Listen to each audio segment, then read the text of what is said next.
Good afternoon, everyone. I have to start by thanking the LULAC leadership and the Women's Commission for allowing me to be part of this year's national convention, and in particular for allowing me to be part of this women's lunch. I know full well the critical role that LULAC plays in fostering dialogue and advancing the economic, educational, and civil rights of Latinos across the country.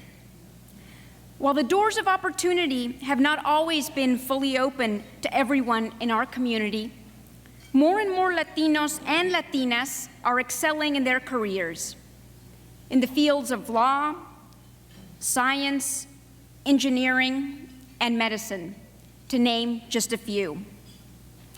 My own journey from the beach community of San Clemente, California, where I was born and raised, the daughter of immigrants from Mexico City, to Los Angeles, where I practiced law, and then to Washington, D.C., was unexpected.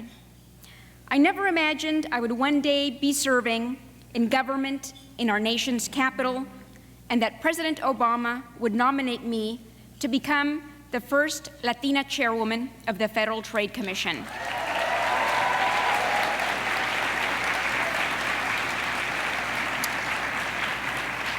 One important action I took upon becoming FTC chairwoman was to launch what we call the Every Community Initiative. I wanted to ensure that the agency protected every consumer, including Latinos and other minorities, in every state, city, and neighborhood. And I wanted the FTC to protect those consumers who are hit hardest by fraud and other illegal conduct, and for whom English may not be their first language. The Every Community Initiative is ongoing. We are continuing our targeted law enforcement, public education, outreach, and research. And it's been my goal to have it infuse every aspect of what we do at the FTC. As part of our work, the FTC has brought dozens of cases against companies that targeted Spanish speakers.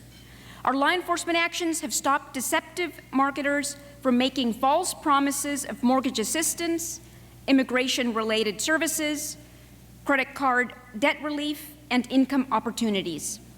The FTC has also targeted companies that have made deceptive claims to Spanish-speaking consumers regarding everything from prepaid telephone calling cards to disease cures and weight loss supplements.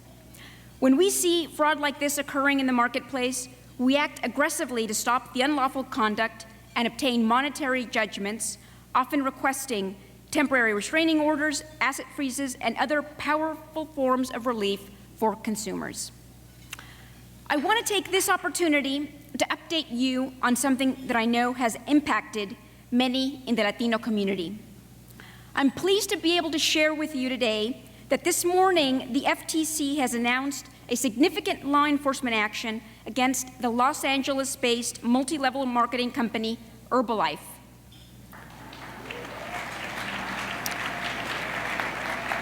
Herbalife has agreed to settle with the FTC and will be required to provide $200 million in redress to consumers who lost large sums of money participating in Herbalife.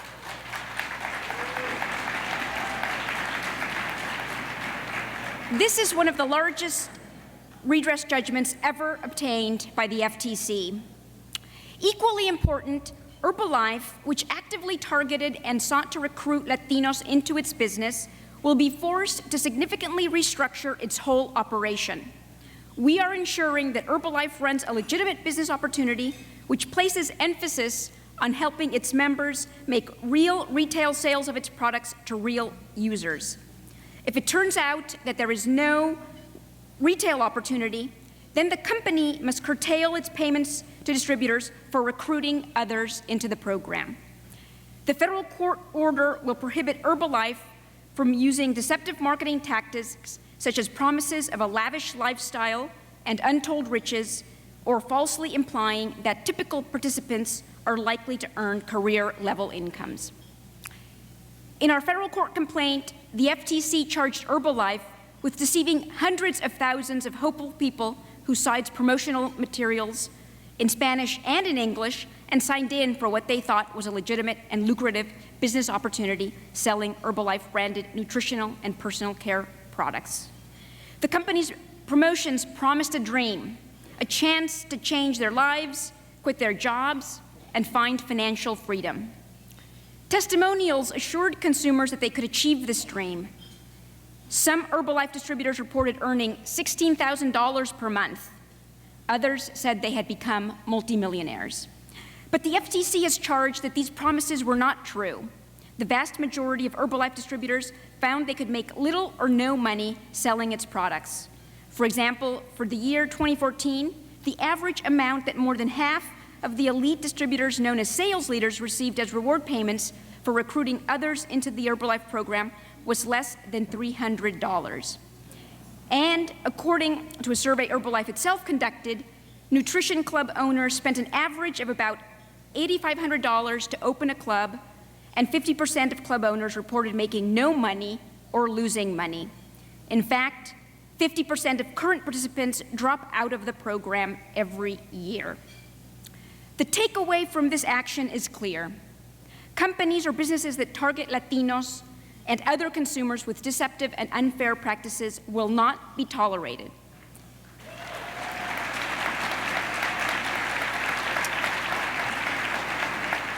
And the FTC will not hesitate to take action to stop such practices on consumers' behalf.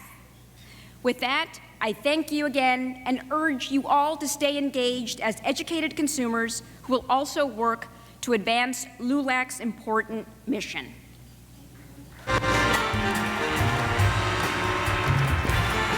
I'd like to ask the Chairwoman to stay on the stage for one moment as I bring up the President of LULAC, Roger Rocha, and LULAC's Executive Director, Brent Wilkes. Thank you, Edith. I just wanted to thank the Chairwoman for this enforcement action. We are so delighted to hear that the FTC has vindicated what LULAC has been saying about this company for the last several years. Thank you so much. We know that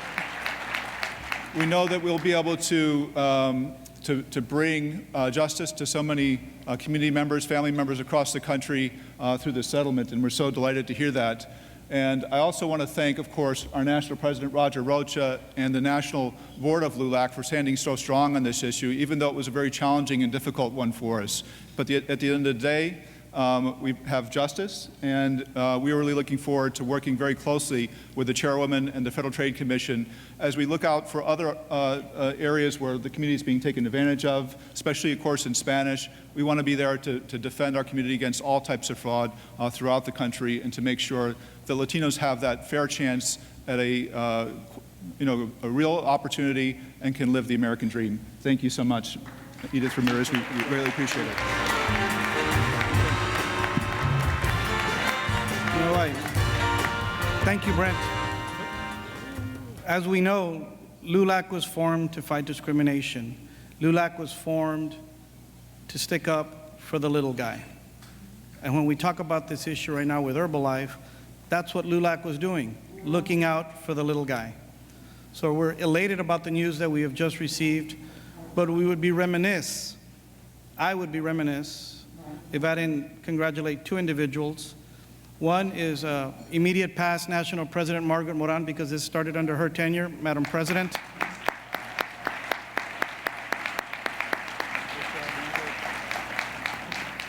And of course, I would also be remiss if I didn't thank you, Brent, for bringing this to our attention.